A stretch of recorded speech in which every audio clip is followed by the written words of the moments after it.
हरे कृष्णा सभी को। तो हम अपना क्लास स्टार्ट करते हैं प्रेयर्स के साथ। ओम ज्ञानतिमिरन्धस्य ज्ञानाञ्जनशलाकया चक्षुरुन्मिलितं येन तस्मै श्रीगुरवे नमः।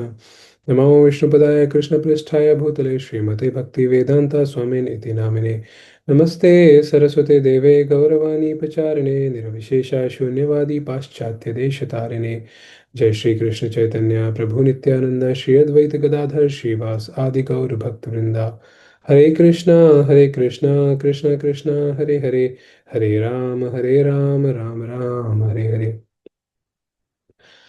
हरे कृष्णा। आप सभी का स्वागत है हमारे इस regular Monday to Friday Valmiki Ramayana discussion में।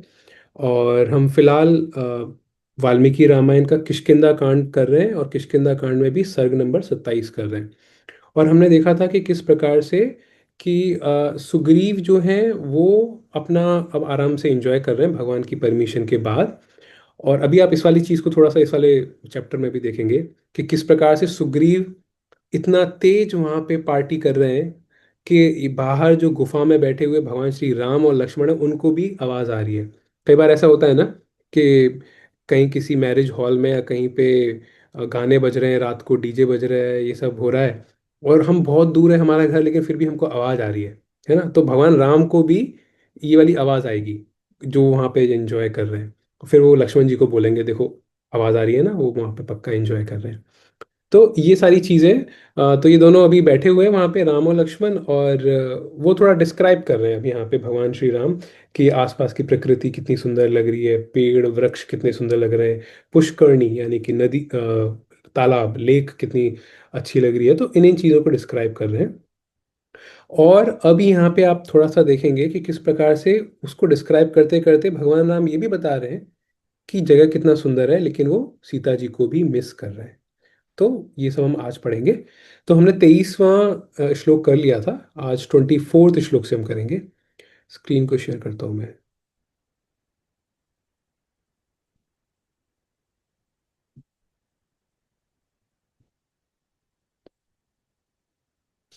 आई होप अभी स्क्रीन सबको विजिबल होगी।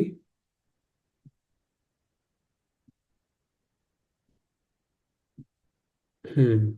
तो 23वां हमारा श्लोक हो गया था, वो बता रहे थे कि यहाँ पे जो पास में जो तालाब है उसका पानी इतना स्वच्छ है कि उसको मुनि गण जो है आसपास में वो सब उसको उसका सेवन भी करते हैं, उस पानी को भी पीते हैं। तो हमने देखा था कि यहाँ पे कि आजकल तो हम लोग कितना पोल्यूशन करके नदियों को तालाबों को इतना गंदा कर देते हैं। पीने की बात तो दूर की है, नहाने लायक भी पानी नहीं छोड़ते हम उसको। तो यहाँ से आज का है 24वां श्लोक। पश्य चंदन वृक्षाणां पंक्ति सुरुचिरा इव ककुभानं च दृश्यन्ते मनसा इव उदिताः समम। वह देखो, अर्जुन और चंदन वृक्षों की पंक्तियां कितनी सुंदर दिखाई देती हैं। तो ये अर्जुन वृक्ष ना ये आयुर्वेदा के हिसाब से बड़ा सही माना जाता है, जड़ी बूटियों में कई सारी चीज़ों में यूज होता है। अर्जुन अर्जुन की छाल वो भी होता है और भी कई सारी उसके पत्ते भी। तो भगवान राम ये बोल रहे हैं कि वो जो एक पंक्ति में जो लगे हुए हैं अर्जुन वृक्ष और चंदन के वृक्ष, ये कितने सुंदर दिखाई देते हैं। और भगवान राम किसको बोल रहे हैं? वो बोल रहे हैं लक्ष्मण जी को। मालूम होता है ये मन के संकल्प के साथ ही प्रकट हो गई हैं। मतलब जैसे मन का संकल्प मतलब हमने मन में सोचा और ये यहाँ पे प्रकट हो गए, तो उस तरह से मतलब बहुत ही जल्दी प्रकट हो गए यहाँ पे। या इसको हम ये कह सकते हैं कि शायद भगवान राम ने पहले उस पे इतना ध्यान नहीं दिया, क्योंकि पहले अभी तक तो वो इन चीज़ों में व्यस्त थे ना, सुग्रीव की उस सारी चीज़ों में। अब उनका वहाँ पे ध्यान गया है और अभी देखें कि अरे ये अभी प्रकट हुए हैं क्या, इस तरह का फील आया कि मन के सोचते ही प्रकट हो जाना, यानी कि बहुत जल्दी से प्रकट हो जाना।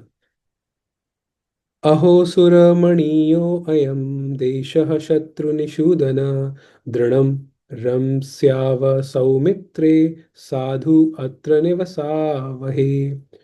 शत्रुसूदन सुमित्रा कुमार, यह स्थान अत्यंत रमणीय और अद्भुत है। यहाँ हम लोगों का मन खूब लगेगा, अतः यहीं रहना ठीक होगा। तो अब यहाँ पे जैसे हम पहले भी देखें कि भगवान राम लक्ष्मण जी को अलग अलग नामों से पीछे के कई सारे श्लोकों में भी आपने देखा होगा अलग अलग नामों से, कभी बोल रहे हैं सुमित्रा कुमार, कभी कुछ और, कभी सौम्य बोल रहे हैं, है ना, अलग अलग नामों से उनको, लेकिन लक्ष्मण जी को ही रेफर कर रहे हैं। और वो बोल रहे हैं कि ये वाला जगह कितना रमणीय है, बहुत ही घूमने लायक है, अद्भुत है। मतलब अद्भुत मतलब जो चीज़ हमने पहली इतनी ज़्यादा ना देखी हो, उसी को तो बोलते हैं अद्भुत वैसे। और यहाँ हमारा मन लगेगा, और ये रहने के लिए सही स्थान है। तो आप इसको इस तरह से सोच सकते हैं कि भाई हम भी जहाँ कहीं पे, हमने लास्ट क्लास में भी देखा था, हम जहाँ कहीं पे भी निवास कर रहे हैं, ये अत्यंत आवश्यक है कि कम से कम वो जगह थोड़ी बहुत तो हमको पसंद आए, जिससे कि शांति से बैठ के हमारा जो भी कार्य है, ऑफिस का कार्य है, हमारा नॉर्मल सोचने की प्रक्रिया है, कुछ भी हम उसको ढंग से कर पाए। तो कम से कम थोड़ी बहुत तो ढंग की जगह हो। अगर जगह से हमको बिल्कुल भी सही नहीं लग रही, तो फिर हम ढंग से अपना कार्य भी वहाँ नहीं कर पाएंगे। तो एक अच्छा यहाँ से लेसन मिलता है हमको कि हम जहाँ पे भी निवास करें, कम से कम थोड़ा बहुत तो वो जगह हमको अच्छी लगनी चाहिए। कई बारी, जैसे जब मैं बैंगलोर में था, तो उस समय मेरे साथ के कंपनी में, जो मेरी टीम में और भी कुछ कुछ जो टीम मेंबर्स थे, तो उसमें से कुछ कुछ थे, अभी वो जिस भी फ्लैट में या पीजी में जहाँ पे भी रहते थे, अभी वो रह रहे हैं वहाँ पे 1 महीना 2 महीना 4 महीने से रह रहे हैं, लेकिन वो उसको इतना ज़्यादा डिसलाइक करते थे, इतना ज़्यादा उसको पसंद नहीं करते थे वो जगह को। अभी दिन में वो काम करने के टाइम पे भी ना, नॉर्मल बातचीत के दौरान भी वो बोल रहे हैं कि अरे पता है वहाँ पे ये दिक्कत है, अरे पता है वहाँ पे ये दिक्कत है, मेरे उस रूम पे ये दिक्कत है, ऐसा है। तो आदमी अपनी प्रोडक्टिविटी अपना अच्छी तरीके से अपना 100% कैसे दे पाएगा, जब आप सोचिए कि ऑफिस के दौरान भी उसके दिमाग में वो चल रहा है कि घर पे जाना पड़ेगा, घर पे वहाँ पे ऐसे होगा वैसे होगा। तो इसलिए हम कोशिश करें कि सही सी जगह पे रहने का हमको प्रयास करना चाहिए। इतः च न अतिदूरे सा किष्किन्धा चित्रकानना सुग्रीवस्य पुरी रम्या भविष्यति नृपात्मज। राजकुमार विचित्र काननों से सुशोभित सुग्रीव की रमणीय किष्किंधापुरी भी यहाँ से अधिक दूर नहीं होगी। भगवान बोल रहे हैं किष्किंधा भी नजदीकी है। और यहाँ पे हैंड रेस किया है किसी ने। ओके, ठीक है, गलती से हुआ होगा। तो वो बोल रहे हैं किष्किंधापुरी भी यहाँ पे नजदीकी होगी। अभी अगले श्लोक में पता चलेगा कि वो ऐसा क्यों बोल रहे हैं। वैसे पता है कि किष्किंधा के जस्ट बाहर ही जो गुफा थी, तो उसमें ये रुके हुए हैं। अब अगले श्लोक में देखिए, गीतवादित्र निर्घोषः श्रूयते जयतां वर नदतां वानराणां च मृदंग आडंबरैः सह। विजयी वीरों में श्रेष्ठ लक्ष्मण मृदंग की मधुर ध्वनि के साथ गरजते हुए वानरों के गीत और वाद्य का गंभीर घोष यहाँ से सुनाई देता है। तो यहाँ पे इनको जो स्टार्टिंग में हम डिस्कस कर रहे थे कि वो जो पार्टी कर रहे हैं, जो वहाँ पे जो जीत का एक तरह से वो एंजॉय कर रहे हैं, सुग्रीव और उनके सगे संबंधी वो सब, तो वहाँ पे वाद्य यंत्र बज रहे हैं।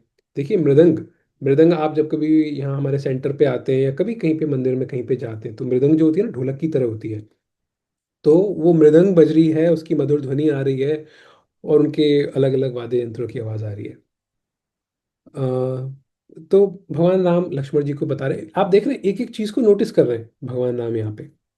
फिर क्या होता है, लब्ध्वा भार्यां कपिवरः प्राप्य राज्यं सुहृतव्रतः ध्रुवं नंदति सुग्रीवः संप्राप्य महतीं श्रियं। निश्चय ही कपिश्रेष्ठ सुग्रीव अपनी पत्नी को पाकर, राज्य को हस्तगत करके और बड़ी भारी लक्ष्मी पर अधिकार प्राप्त करके सुहृदों के साथ आनंदोत्सव मना रहे हैं। तो भगवान राम बोल रहे हैं कि देखो, एक तरह से सुग्रीव का जैकपॉट टाइप का लग गया है। कैसे, उनको उनकी पत्नी जिसको किडनैप कर लिया गया था वो वापस मिल गई, उनको और क्या मिला, राज्य मिल गया, मतलब राजा बन गए वो। और क्या, राजा के साथ साथ उनको, भाई कुछ कुछ राजा कैसे होते हैं, वो एक तरह से कैसे रबर स्टैम्प टाइप से कह सकते हैं। मतलब कहने के लिए राजा हैं, लेकिन उनके पास कोई इतनी पावर नहीं है, कोई और ही उनको चला रहा है, किसी और के अंडर में ही काम कर रहे हैं। कई कभी कभी ऐसा होता भी है ना कुछ देशों में, कहने के लिए राजा बना दिया किसी को, है ना, राजा के पद पे, प्राइम मिनिस्टर प्रेसिडेंट के पद पे कोई और है, लेकिन किसी और के डिसीजंस को, किसी और की बातों को कोई और उसको कंट्रोल कर रहा है। तो यहाँ पे स्थिति वैसी नहीं है। यहाँ पे वो राजा भी है और उसके पास कंट्रोल भी है। किसका कंट्रोल है? लक्ष्मी पर, बड़ी भारी लक्ष्मी पर, पैसे पर। तो ऑब्वियसली आदमी और किस किस से खुश होता है ना? अपने प्रेमी सगे संबंधी हो पास में, और थोड़ा पोजीशन हो, और थोड़ा सा धन संपत्ति हो। अगर आप देखें शिक्षाष्टकम में जो आता है, ना धनम, और आगे क्या है, ना धनम ना जनम ना सुंदरीम।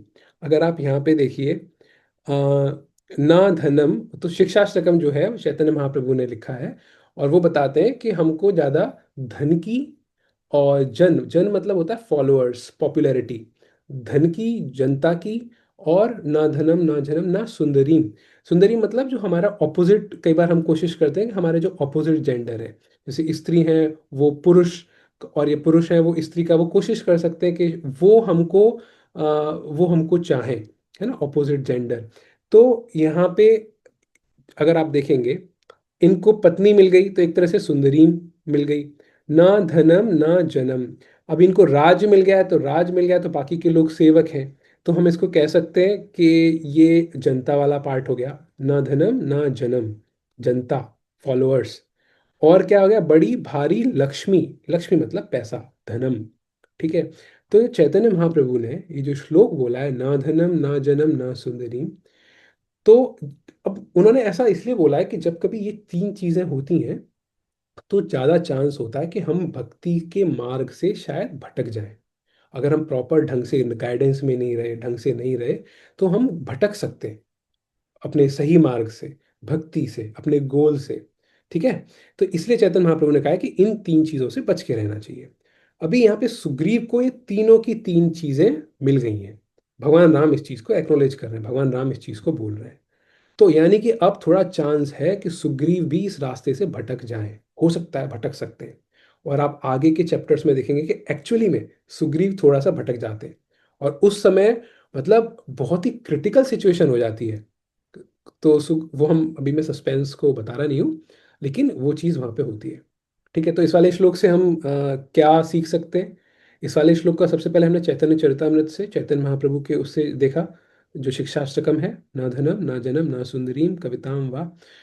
और फिर हमने यहाँ देखा कि अगर हमको भगवान हमारे ऊपर इतने दयालु हैं कि हमको ये चीज़ें मिल रही हैं, कि हमको प्रेमी, हमारे सगे संबंधी मिल रहे हैं, हमको फैन फॉलोइंग भी अच्छी मिल रही है, और पैसा भी है हमारे पास, तो हम अपने दिमाग को थोड़ा ढंग से रखें, लाइन पे रखें। हम, ऐसा नहीं है कि अब बाकी की सारी चीज़ों को भूल जाएं, भक्ति को भूल जाएं, क्योंकि फिर उसका परिणाम बहुत गलत हो सकता है। ठीक है। ये यहाँ से एक प्रैक्टिकल लेसन हम इस श्लोक से सीख सकते हैं, कि अपना दिमाग ग्राउंडेड रखना है, चाहे हमको ये तीनों की तीनों चीजें क्यों ना मिल जाएं। भगवान के लिए थैंकफुल रहें कि भगवान थैंक यू आपने ये दिया, लेकिन हम आपकी जो भी भक्ति साधना कर रहे हैं उससे विमुख नहीं होंगे। इंपॉर्टेंट पॉइंट था, इसलिए थोड़ा रुक के इसको हमने डिटेल में पढ़ा है। इति उक्त्वा न्यवसत् तत्र राघवः सः लक्ष्मणः बहुदृश्यदरिकुञ्जे तस्मिन् प्रस्त्रवणे गिरौ। ऐसा कहकर श्री रामचंद्र जी लक्ष्मण के साथ उस प्रस्त्र वन, पर्वत पर, जहाँ बहुत सी कंदराओं और कुओं के दर्शन होते थे, निवास करने लगे। तो ये वाली बातें राम भगवान ने लक्ष्मण जी को बोली, और फिर वहाँ पे प्रस्त्रवण, जो पर्वत है, वहाँ की कई सारी गुफाएं हैं वहाँ पे। तो आई थिंक नेटवर्क ड्रॉप हुआ था, इसलिए मैं इसको दोबारा से स्क्रीन शेयर करता हूँ। ओके। तो 1 सेकेंड।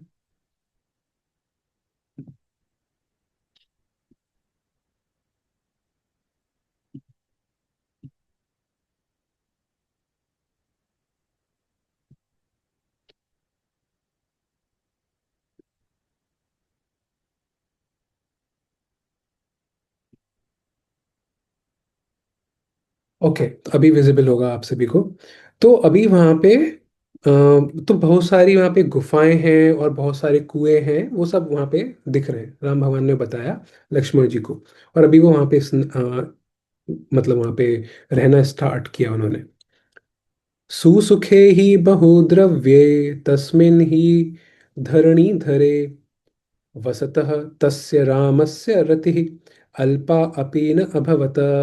यद्यपि उस पर्वत पर परम सुख प्रदान करने वाले बहुत से फल फूल आदि आवश्यक पदार्थ थे, तथापि राक्षस द्वारा हरी गई प्राणों से भी बढ़कर आदरणीय सीता का स्मरण करते हुए भगवान श्री राम को वहां तनिक भी सुख नहीं मिलता था। अब देखिए यहाँ पे सेम चीज अभी वही रिपीट हो रही है जो हमने पहले सर्ग में देखा था किष्किंधा कांड में, कि इतना अच्छा वहां पे पंपा सरोवर था, सब कुछ चीज थी, लेकिन भगवान राम को सीता जी की बहुत याद आ रही थी। क्योंकि देखिए जब हम अ, मानसी जी कुछ दिक्कत है क्या? हरे कृष्ण प्रभु जी। हाँ। हाँ, इससे पहले वाला श्लोक फिर से करा दें, तब शायद आपकी नेटवर्क में कुछ प्रॉब्लम था, तो वो ओके, चला ही नहीं उसके बाद। ये वाला श्लोक। ओके, आई थिंक आप इस वाले श्लोक की कह रहे हैं ना जिसमें जी जी, यही वाला श्लोक। हाँ, तो इस वाले श्लोक में ये था, भगवान श्री राम लक्ष्मण जी को बोल रहे हैं। वो उनको बता रहे हैं कि देखिए यहाँ पे बहुत सारे कुएं हैं, बहुत सारे केव्स हैं, कंदराएं, है ना, केव्स हैं, गुफाएं हैं। और फिर वो उन्होंने ये बता के फिर वो यहाँ पे निवास करने लग गए। बस इस वाले श्लोक में इतना ही है। और फिर उसके बाद यहाँ पे ये वाला डिस्क्रिप्शन आता है कि सीता जी को वो स्मरण कर रहे हैं। भले ही देखिए यहाँ पे कॉन्ट्रास्ट बताया गया है, दिखाया गया है कि इतना रमणीय स्थान है, इतना अद्भुत स्थान है, फल फूल सब कुछ तो यहाँ पे है, लेकिन अगर आपका प्रिय जन वहाँ पे नहीं है तो इतने सही चीज होने के बावजूद भी आप उसको एंजॉय नहीं कर पाते। वही भगवान श्री राम को है कि उनको वहाँ तनिक भी सुख नहीं मिल रहा था, क्योंकि वहाँ पे सीता जी नहीं थी, उनको राक्षस रावण ले गया था। अच्छा, यहाँ पे ना मैं एक चीज शेयर करना चाहता हूँ। आज मैं एक डिवोटी से ऐसे डिस्कस कर रहा था, तो उनको मैं बता रहा था, ऐसे ही हम लोग डिस्कस कर रहे थे कि चतुर्मास था यहाँ पे, 4 महीने, 4 महीने बारिश का टाइम था। और इस वजह से भगवान श्री राम ने सुग्रीव से कहा कि 4 महीने हम लोग वेट करेंगे, उसके बाद हम वहाँ पे रावण को ढूंढेंगे। ठीक है। तो उधर से वो डिवोटी ने बड़ा सही सवाल पूछा। उन्होंने कहा कि भाई आपका अगर कोई इतना प्रियतम व्यक्ति है, आप ऐसे कैसे, मतलब हम कई बार अगर ऐसे कोई प्रियतम व्यक्ति कोई खो जाए, तो रात को बारिश पड़ रही हो, बादल गरज रहे हो, बिजली चमक रही हो, फिर कौन ये चीज सोचता है कि भाई मतलब कि रात हो रही है या ये हो रहा है, फिर तो आदमी बस अपनी सारी एनर्जी लगा के फिर तो उसको ढूंढने पे निकल जाता है। और यहाँ पे भगवान राम सीता जी को ढूंढने के लिए 4 महीने वेट करने को भी तैयार है। मतलब ऐसे कैसे? और वहां पे मतलब कोई तो ऐसा तो उनको सोचना चाहिए कि बेचारी पता नहीं कहाँ होंगी, वो भी हो सकता है बारिश में हो, कहाँ हो, राक्षस ने क्या किया, ये सब सोचने के बावजूद ऐसे कैसे कर सकते हैं? तो बहुत ही सोचा समझा, बहुत ही सही अच्छा सवाल था ये। तो यहाँ से हम ये सोच सकते हैं इस वाली चीज को, कि कई बार क्या होता है, जो स्ट्रेटजी बनाते हैं ना, प्लानिंग जो करते हैं, तो वहां पे हमको एंड गोल देखना पड़ता है। एंड गोल मतलब कि ठीक है, हमने एक बार को मानते हैं, सपोज करिए कि भगवान राम वहाँ पे 4 महीने वेट नहीं करते और सीता जी का वो ढूंढने लग जाते हैं, पूरी वानरों की सेना और वो सब कुछ लग जाते हैं। लेकिन अब वहाँ पे दिक्कत ये भी तो हो सकती है, इतनी ज़्यादा बारिश में हम ढंग से ढूंढ भी ना पाए, है ना, तो पूरा एफर्ट्स भी जाए, और पूरे के पूरे वहाँ जितने भी लोग हैं जो ढूंढने की कोशिश कर रहे हैं, इन बारिश के टाइम पे ढूंढने के चक्कर में अब उनकी एनर्जी भी जाएगी। और फिर जब बारिश रुकेगी तब हो सकता है सीता जी के मिलने के चांसेस ज़्यादा हों, लेकिन जब तक वो थक चुके और वो ढंग से ना ढूंढ पाए। कहने का मतलब ये है, भगवान राम ने ये वाला डिसीजन जो लिया है बारिश के दौरान सीता जी को ना ढूंढने का, वो सोच समझ के लिया है। उन्होंने दोनों सिचुएशन को देख लिया है कि बारिश के दौरान अगर मैंने ढूंढने का प्रयास किया तो बहुत ज़्यादा चांसेस है कि ना मिले, इसलिए उन्होंने यहाँ पे बारिश के टाइम पे थमने का वो किया है। और इससे एक तो ये हो गया, इससे और एक लेसन ये भी ले सकते हैं कि जब जनरली ये जो बारिश के टाइम का जो समय होता है ना, उस समय हम लोगों को भी कोशिश करनी चाहिए थोड़ी सी अपनी लाइफ को थोड़ा थामे, थोड़ा सा स्लो डाउन करें, और थोड़ा कंटेम्पलेटिव बने। कंटेम्पलेटिव मतलब थोड़ा सा मनन करें, चिंतन करें कि लाइफ में क्या चल रहा है, पिछले 6 महीने 8 महीने में हमने क्या किया, और कैसे अपने आप को इम्प्रूव कर सकते हैं। बहुत भागा दौड़ी हो गई, बहुत इधर उधर हो गया, थोड़ा सा थमे, अपने आप को रोकें, अपने आप को सोचें। ठीक है। तो ये एक लेसन वहां से ले सकते हैं, लेकिन भगवान राम ने, कई बार ऐसे कहा भी जाता है ना, इनफैक्ट बहुत अच्छा एग्जाम्पल हमारा 1971 का जो भारत का युद्ध जो हुआ था, वेस्ट पाकिस्तान, ये ईस्ट पाकिस्तान वाला, जहाँ पे बांग्लादेश अलग हुआ था। तो ये आपको पता होगा, वहाँ पे जो भारत की प्रधानमंत्री थी, उन्होंने हमारे जो आर्मी मिलिट्री चीफ थे उनको ये बोला था तुरंत अटैक करने का। एग्जैक्ट डिटेल मुझे नहीं पता, लेकिन उन्होंने उनको तुरंत अटैक करने को बोला था, लेकिन उन्होंने कहा था अभी बारिश का मौसम है, अभी हम अच्छे से नहीं कर पाएंगे, हम थोड़ा वेट करते हैं, बारिश जब खत्म हो जाएगी तब हम करेंगे और पक्का जीत भी जाएंगे। इस तरह से उन्होंने कहा था, और उन्होंने फिर जो प्रधानमंत्री जो थी हमारी भारत की, उन्होंने उस बात को माना, और फिर भारत विजय भी हुआ था, भारत को विजय प्राप्ति भी हुई थी उस युद्ध में। तो हम इस वाली चीज़ को, जो राम भगवान वेट करने की बोल रहे हैं, और 1971 का जो युद्ध है उसको हम ऐसे लिंक करके देख सकते हैं। ठीक है, ये थोड़ा क्योंकि सवाल पूछा था दिमाग से सोच के, तो मैंने सोचा कि इसलिए हम इसको यहाँ पे शेयर भी कर सकते हैं। ओके। फिर अगला ये है, हृताम ही भार्याम स्मरतः प्राणेभ्यो अपि गरीयसीम उदय अभ्युदितं दृष्ट्वा शशांकं च विशेषतः। विशेषतः उदयाचल पर उदित हुए चंद्रदेव का दर्शन करके रात में शैया पर लेट जाने पर भी उन्हें नींद नहीं आती थी। ये हम लोगों के साथ भी कई बार होता है ना, जब बहुत ज़्यादा हमको दिमाग में कुछ स्ट्रेस होती है, किसी चीज़ की टेंशन होती है, तो हम लोग भी ना करवट बदलते रहते हैं, लेकिन अपने को नींद नहीं आती। उसी प्रकार से यहाँ पे तो स्वयं भगवान की अर्धांगिनी सीता माँ, उनको राक्षस ले गया है, जिस राक्षस का डिस्क्रिप्शन, मतलब इतना बलशाली राक्षस ले गया है जिसके प्रहार से जटायु का अंत हो चुका है। तो ऐसे राक्षस के पास उनकी खुद की पत्नी सीता है, तो उस व्यक्ति को, भगवान श्री राम को कैसे नींद आ सकती है? तो वहां पे भले ही यहाँ पे चंद्रदेव, हाँ वो चंद्रमा जनरली कहा जाता है कि वो बहुत ही शांति, कामनेस वो प्रदान करता है, लेकिन चंद्रमा उगे हुए हैं उसके बावजूद भी भगवान राम को नींद नहीं आ रही, वो बहुत परेशान है। आविवेश न तमनिद्रा निशासु शयनं गतं तत समुत्थेन शोकेन बाष्प उपहतच्चेतसं तमशोचमानं काकुत्स्थं नित्यं शोकपरायणं तुल्य दुःखो अब्रवीद भ्राता लक्ष्मणो अनुनयं वचः। अब लक्ष्मण जी की एंट्री होती है। सीता के वियोग जनित शोक से आंसू बहाते हुए वे अचेत हो जाते थे, बार बार बेहोश टाइप से हो जाते थे, आंखों से आंसू भी बह रहे हैं। श्री, अगर आप देखेंगे ना चैतन्य चरितमृत में, चैतन्य महाप्रभु का जब वर्णन आता है, जब वो गंभीरा में थे जगन्नाथपुरी में, चैतन्य महाप्रभु, तो जब वो भी राधा रानी को याद करते थे, तो उस समय, मतलब भक्तों को याद कर रहे हैं, राधा रानी को याद कर रहे हैं, तो उस प्रेम के वशीभूत होकर उनकी भी आंखों से बिल्कुल आंसू पे आंसू गिरे जा रहे हैं। तो उसी तरीके से यहाँ पे भगवान श्री राम की आंखों से भी आंसू गिर रहे हैं, सीता महारानी के बारे में सोच के, उस वियोग से। श्री राम को निरंतर शोक मग्न रहकर चिंता करते देख उनके दुख में समान रूप से भाग लेने वाले भाई लक्ष्मण ने उनसे विनय पूर्वक कहा। देखिए, लक्ष्मण जी, हम स्टार्टिंग से समझते आ रहे हैं, सुनते आ रहे हैं कि लक्ष्मण जी किसका रोल प्ले कर रहे हैं? वो कर रहे हैं गुरु तत्व का, गुरु परंपरा का। तो अब एक गुरु देख रहा है कि उनका जो शिष्य है वो बहुत परेशान है, भगवान श्री राम बहुत परेशान है। तो उस परेशान शिष्य को, उसको परेशानी से बाहर निकालने के लिए गुरु कुछ कुछ उनको सजेशन देते हैं, लक्ष्मण जी। और यहाँ पे अगर आप देखेंगे ना, यहाँ पे लिखा हुआ है उनके दुख में समान रूप से भाग लेने वाले। तो जब कभी शिष्य परेशान होता है ना, तो अगर कोई जेन्यून मेंटर है, कोई एक्चुअल में कोई शिक्षा गुरु है, दीक्षा गुरु है, वो वो भी बहुत परेशान होते हैं जब कभी उनका, वो जिसको गाइड कर रहे हैं वो अगर परेशान हो रहा होता है तो यहाँ से हम ये भी सीखते हैं, तो अगर आप इस पोजीशन पे हैं, अगर आप किसी को गाइड कर रहे हैं, तो अगर आप जिसको गाइड कर रहे हैं वो परेशान है, तो एक्चुअली में ना आपको भी अंदर से व्यथित होना चाहिए, परेशान होना चाहिए, और प्रयास करना चाहिए कि किस प्रकार से आप उस व्यक्ति की, अपने शिष्य की, या आप जिसको गाइड कर रहे हैं आप उसकी हेल्प कर पाए।